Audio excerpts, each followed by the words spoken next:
ভাই দুপা ভাই খালি সবচেয়ে বেশি ভোটে জয়যুক্ত করে তারা আসলে বুঝতে নেই আমাদের রাজাকারদের কাছে বিক্রি হচ্ছে।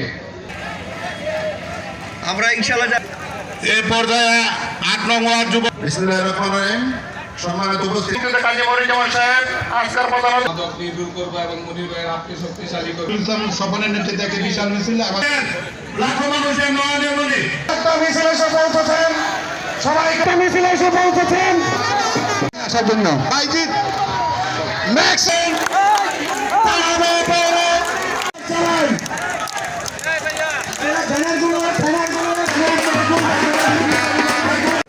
আমি যে বাংলাদেশের স্বপ্ন দেখেছিলাম 71-এ, সেই বাংলাদেশের স্বপ্ন আমি ভুলে গিয়েছিলাম। কারণ আমি বিগত 17 বছর 16 বছর এই হায়না সরকারের রোষানলে পরে বিভিন্ন মামলার আসামি হয়ে আমি ভারাক্রান্ত হৃদয়ে বাড়ির বাইরে থেকে আমার শত শত হাজার হাজার নেতা কর্মীর সাথে আমি কোর্টের বারান্দায় দীর্ঘ সময় কাটিয়েছি।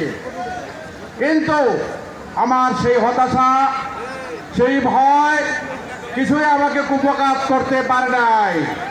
আমি প্রত্যেকটি আন্দোলনে, প্রত্যেকটি সংগ্রামের পদক্ষেপে, প্রত্যেকটি দলীয় কর্মসূচিতে যাদেরকে নিয়ে আমি আমার কর্মসূচি পালন করেছি সেই নেতৃবৃন্দ আজকে আমার ডানে বামে আমার সামনে উপস্থিত। তাই আজকে অবনত মস্তকে আমাদের নেতা কর্মীদেরকে আমি কুর্নিশ করতে চাই। প্রিয় ভাইয়েরা আমার, আমরা লড়বো মরবো কিন্তু হারবো না। আমরা জীবন দিতে জানি, প্রয়োজনে জীবনের শেষ রক্তবন্ধ দিয়ে আমরা সত্য প্রতিষ্ঠার লড়াইয়ে অবিচল থাকতে জানি। প্রিয় ভাইরা আমার, আজকে যে জায়গায় দাঁড়িয়ে আমরা সবাই সেই নির্বাচনে দানের শীষের প্রতীক নিয়ে নির্বাচন করবেন এবং আমরা তারাবো পৌরবাসী আজকে যে প্রাণবন্ত উপস্থিতি দিয়ে ওনাকে যে উৎসাহ উদ্দীপনা দিয়েছেন ইনশাআল্লাহ